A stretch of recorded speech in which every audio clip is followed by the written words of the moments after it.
Olá, eu gostaria de falar com vocês, né? Para quem não me conhece, meu nome é Kátia Karina, mais conhecida como Karina, psicóloga, e eu gostaria de falar da importância da congruência. Eu falei um pouquinho nos stories do que é ser congruente, e congruência seria uma pessoa equilibrada. Aquilo que é as crenças, aquilo que ela acredita e aquilo que é interno, ela consegue colocar, expor aquilo para o mundo externo dela. E o que a gente fala sobre congruência? Por que a importância de ser congruente? Por quê? Porque nós precisamos entender que a assertividade faz toda a diferença na nossa comunicação, tanto conosco quanto com as pessoas que estão na nossa volta. E o que é ser assertivo? Eu conseguir colocar de forma coerente aquilo que eu penso, aquilo que é interno, com as outras pessoas, com aquilo que eu vivo, com aquilo que eu faço, com aquilo que é a minha trajetória. Então eu dei um exemplo, né, muito importante, que às vezes a pessoa acredita que a prioridade na vida dela é a família. Só que quando você vai parar para analisar o dia a dia dessa pessoa, ela não traz isso como verdade, ela não valida essa crença interna dela, ela não tá com a família, ela muitas vezes não está tendo experiências, não visita, o recurso financeiro dela não é colocado nessa família. Então, tudo isso acaba sendo incoerente, né, com aquilo que ela fala, com aquilo que ela acredita internamente. Então, qual é a função da congruência? É aquilo que eu acredito, aquilo que é os meus valores internos, meus pensamentos, eu consigo expor isso para o externo. E isso faz toda a diferença. Por quê? Porque a minha fala e a minha consciência, ela acaba sendo validada nas minhas ações. E a gente fala que a comunicação com as pessoas, a comunicação, ela é algo essencial. E junto com a congruência, a gente consegue de forma mais assertiva transparecer a nossa fala com o outro. Nós falamos que existem 3 tipos de comunicação: a comunicação passiva, a comunicação assertiva e a comunicação agressiva. Então, quando eu entendo aquilo que é a minha vontade, aquilo que é o meu desejo e aquilo que eu acredito internamente, eu consigo de forma mais coerente falar com o outro aquilo que eu gostaria, que eu espero, as minhas expectativas, e eu consigo ter ações que validem aquilo. Então, dentro dos relacionamentos, a comunicação ela é um fator que é essencial para não criar problemas, para não gerar problemas. E quando você acaba expondo de forma assertiva o que você gostaria de fazer, esses problemas, em muitos casos, eles são evitados, né? Então, eu gosto de dar um exemplo sobre a questão dessas comunicações. Então, para você entender melhor como é essas comunicações, o exemplo é de um restaurante. Então, a pessoa que ela é agressiva, ela chega no restaurante numa noite romântica com o parceiro deles, e eles escolheram um restaurante muito agradável, onde os dois realmente queriam passar uma noite importante ali, feliz e com harmonia. Então eles chegam nesse restaurante, eles pedem uma carne.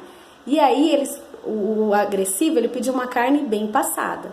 Só que na hora que chega o pedido, ele percebe que a carne é mal passada. E aí o que ele faz? Ele chama o garçom, ele agride o garçom, ele diz que o garçom é incompetente, que ele não sabe fazer o trabalho dele, e ele começa a ser muito agressivo. A pessoa que o acompanha sente vergonha, e aquela situação toda ali com o garçom, e essa pessoa que é agressiva acaba expondo muito o garçom por ter trazido uma carne, um pedido incorretamente, aquilo que ele não pediu. Só que isso causa uma situação desagradável para todo mundo, inclusive para o garçom, inclusive para a própria pessoa. Depois que ela foi agressiva, ela começa a pensar e ela fala: nossa, por que eu agi dessa forma? A carne dela é trocada, vem, mas assim, o relacionamento ali com o garçom já não vai ser o mesmo. Então, se ela for voltar naquele restaurante, ela já não vai conseguir mais ter um relacionamento com aquele garçom por tudo que ela falou, por a forma como ela se comportou. E aí a pessoa também que tá ali parceira sente vergonha, quer ir embora, já não tem mais a noite agradável. Então, perdeu-se toda a noite agradável por causa de uma carne que não veio conforme o agressivo queria. E aí o que acontece também? Tem a comunicação passiva. Acontece essa mesma situação. e vem uma carne que o passivo não pediu. E ao invés dele falar alguma coisa, dele expor que aquilo não era o pedido dele, ele acaba comendo aquela carne. Só que aí para ele a memória daquela noite não foi uma noite agradável. Por quê? Porque ele não comeu aquilo que ele queria.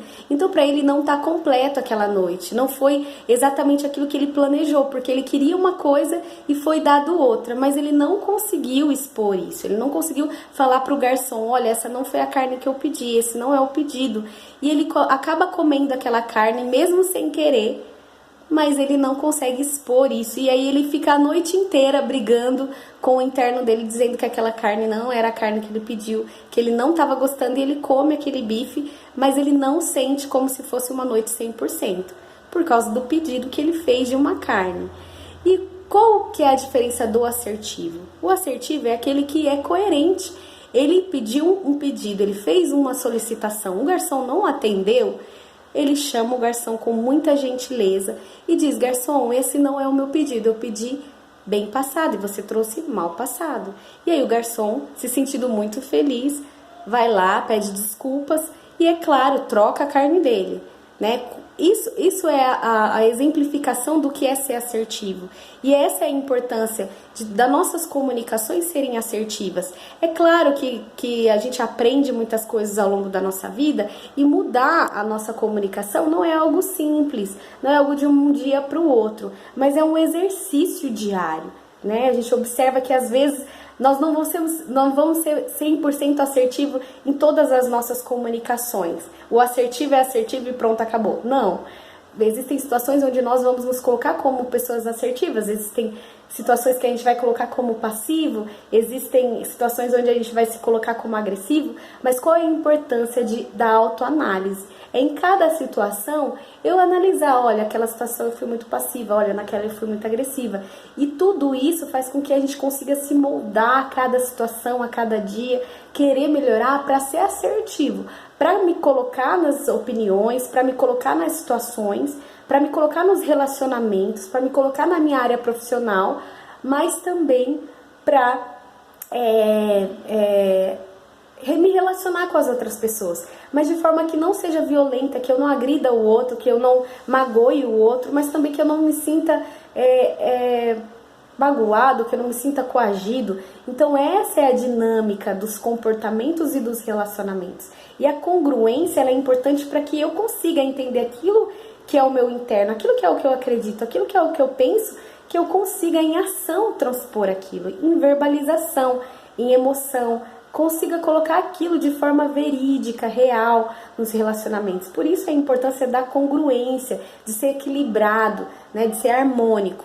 E a gente fala que dentro da terapia, ela contribui para que você tenha esse autoconhecimento interno. Então, quais são os meus valores? O que eu acredito? Aonde eu quero chegar? O que eu quero priorizar, né? Nós estamos no final do ano e o quanto é importante eu saber o que eu quero priorizar para o ano que vem, quais são as minhas metas, os meus objetivos.